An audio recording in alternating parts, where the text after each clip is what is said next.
Hi y'all, my name is Dr. Lauren Schrank, and if you clicked on this video, you were either pregnant or postpartum and are experiencing low back pain. Or maybe you're just interested in how to prevent it. So you've come to the right place.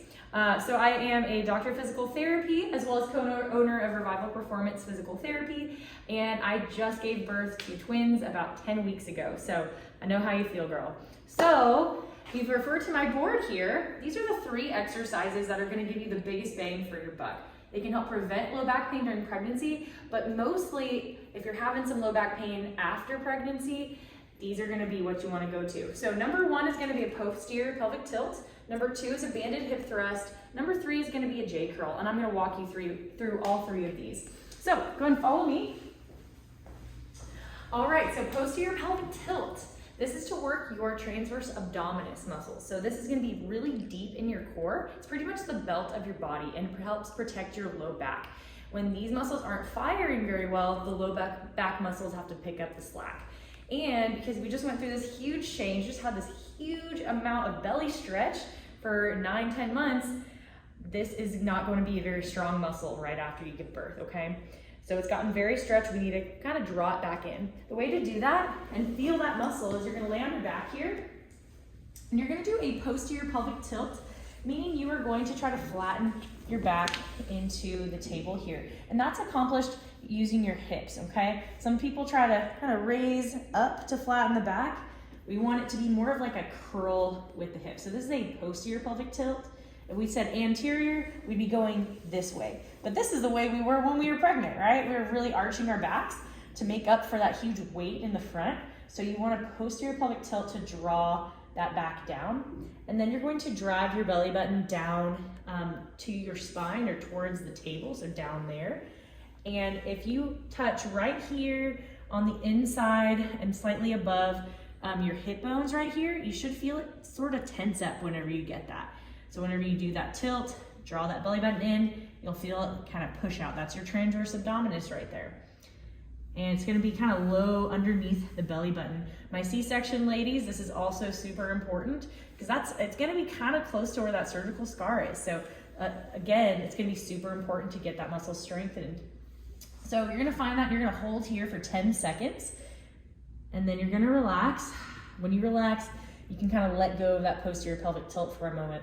And then you're gonna find it again and hold for 10 seconds. So you wanna do at least 10 sets of 10-second holds there, kind of help activate that muscle. Once that's feeling really good, you can start elevating this exercise and actually start adding some leg lifts. So you're gonna go into that posterior pelvic tilt, draw that belly button in, make sure it's nice and tight there. And then keeping that position, keeping that hold there, you're gonna try to lift a leg, okay? And then you're gonna bring it back down. And then same on the other side, lift a leg. Notice too, I'm not losing that posterior pelvic tilt position. So what would be incorrect is when you start to lift, that you start to arch your back again.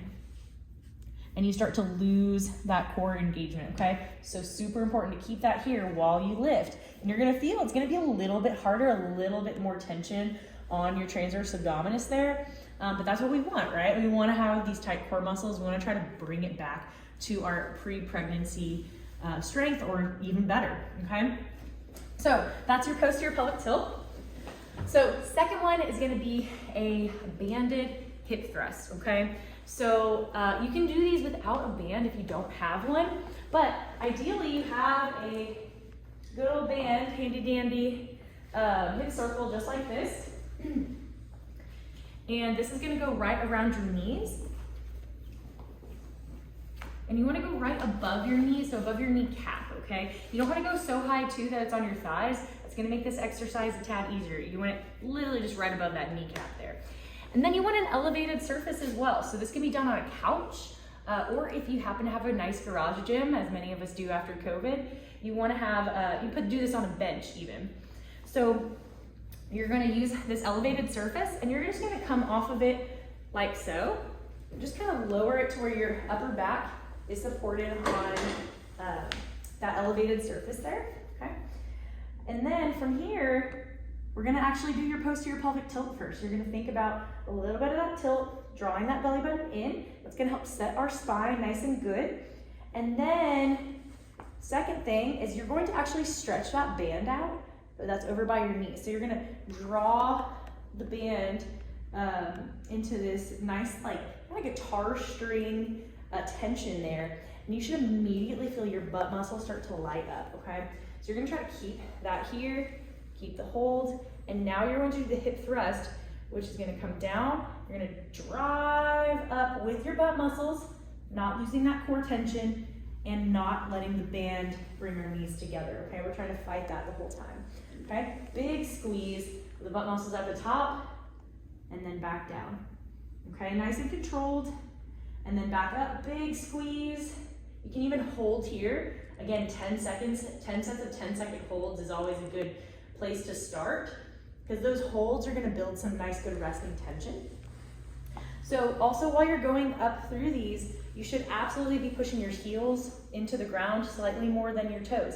If you go to your toes, you are not gonna feel this in your glutes, you're gonna feel it in your quads right here, okay? That's not what we're trying to get. We're trying to get those butt muscles, okay? This is gonna help build good, strong butt muscles, so that it's going to help protect the low back, so it's not having to compensate for all of our movements. So again, drawing in, posterior pelvic tilt, drive up towards the ceiling, big squeeze, hold for 10 seconds, and then you're gonna come back down and repeat. Posterior pelvic tilt, stretch, drive up, okay? When you're doing this correctly, you should not feel anything in your low back, okay? If you are, you absolutely need to change something, and if you can't figure that out, make sure you go see a physical therapist, okay? So they can assess you and see what's going on. All right, so number 3 is going to be a J curl or a Jefferson curl. Now this is just a simple spinal range of motion movement, and this part's really important, especially after you give birth, because what can't we do when we're pregnant? We can't go all the way down and reach and touch our toes with our feet together, right? So if you're pretty flexible beforehand and you were able to do that, and then you get this big old belly and you're not able to touch your toes like I was, it's gonna feel really, really weird after you deliver to be able to touch your toes again. In fact, I did only like 5 of these 3 days after delivery. I was sore the next day, so do not knock even the lightest of exercises that seem super simple, okay? So this J curl, you're gonna keep your feet together or just slightly parted here. And you're going to, one vertebrae at a time, start to reach down and touch your toes. So you're gonna start here, drive the shoulders forward, and then the biggest thing we're worried about here is rounding at the low back, okay? Because for months and months while we're pregnant, we're here all the time. These muscles, these back extensors get very shortened because they have not been flexed in a really long time, okay? So you wanna actually allow that back to totally round right here as you reach down to touch your toes, okay? Once you get down to the bottom, oh, by the way, posterior pelvic tilt a little bit as you're going down. Draw that belly button in so that you're continuing to contract your core, okay? So you'll go down, go as far as you can go, then you're gonna go up one vertebrae at a time again. So now we're coming from the low back all the way up our thoracic spine, and then our cervical spine or our neck area, and then repeat, okay? Round and forward, going all the way down, tucking that belly button in, feel a good hamstring stretch, and back up, okay? Might feel a little weird at first. After you do a couple, it's gonna be like, okay, my spine remembers how to do that, and it's gonna feel a lot better. So these are your 3 main exercises if you're having low back pain. And when I say low back pain, I mean pretty much from here to here, okay? Right in this region. A lot of times after pregnancy, we also have upper back pain or neck pain, stuff like that, especially if you're nursing, so you're here a lot. We're gonna have a whole other video for that. Or if you're having both issues, make sure you watch both of these videos and try these exercises. And if you have any questions at all, please feel free to leave a comment, and hopefully you'll subscribe to our channel. Thank you.